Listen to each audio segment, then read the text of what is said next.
கரம் ஏந்தி உங்களுடைய சோதனைகளை முறையிட்டு நீங்கள் அல்லாஹ்வை அழைக்காமல் சோதனை நீங்கும் என்று நினைப்பது பகலில் கனவு காண்பதுதான். நடக்கவே நடக்காது. இறைவனை அழைத்தால் தான் சோதனைகள் நீங்கும். நபிமார்கள் அழைத்தார்கள். நபி யூனுஸ் அழைத்தார்கள் அல்லாஹ்வை, லா இலாஹ இல்லா அன்த சுப்ஹானக் இன்னி குன்து மினல் ஸாலிமீன். உறவுகளை விட்டு நீங்கி, உலகத்தை விட்டு நீங்கி செய்த ஒரு சிறிய தவறால் மீன் வயிற்றில் அகப்பட்டு இருளில் கிடக்கக்கூடிய ஒரு நபி, அவர்களுக்கு தெரியும் இந்த இருளில் இருந்து யாரும் என்னை நீக்க முடியாது, என்னை விலக்கி கொண்டு வர முடியாது.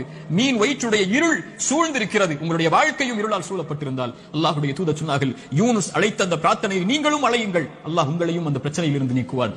லா இலாஹ இல்லா அன்த சுப்ஹானக், வணக்கத்துக்குரிய இறைவனை, உன்னை தவிர வணங்க தகுதியானவன் யாரும் இல்லை, நீ பரிசுத்தமானவன். இன்னி குன்து மினல் ஸாலிமீன், நான் அநீதம் செய்பவன் யா அல்லாஹ், அநீதத்திற்கு உள்ளானவன் யா அல்லாஹ், எனக்கு இந்த சோதனைகளை நீக்கு யா அல்லாஹ் என்று அவன் கேட்பான். அல்லாஹ் இந்த சோதனையை நீக்குவான். நான் செய்த பாவத்தால் எனக்கு இந்த சோதனை என்றால் இதோ விடுகிறேன் யா அல்லாஹ், நீக்கு யா அல்லாஹ். நபி யூனுஸ் அழைத்தார், அல்லாஹ் நீக்கிறான். நபி மூசா அழைத்தார், அல்லாஹ் நீக்கிறான்.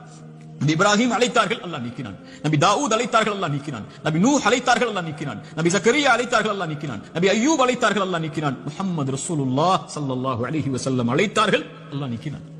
நாம் அழைத்தோம் அல்லாஹ்வை, நாம் கேட்டோம் அல்லாஹ்விடத்தில், நாம் முறையிட்டோம், யா அல்லாஹ் இந்த சோதனையால் சிரமப்படுகிறேன், அவதிப்படுகிறேன், கஷ்டப்படுகிறேன், இன்னல் படுகிறேன், கண்ணீர் வடிக்கிறேன், எனக்கு இந்த சோதனையை நீக்கு யா அல்லாஹ். என் பாவத்தின் மூலமாக வந்திருந்தால் இதோ இந்த பாவங்களை விட்டு விலகி வருகிறேன் யா அல்லாஹ், என் கவலையை நீக்கு என்று கேட்டிருக்கிறோமா?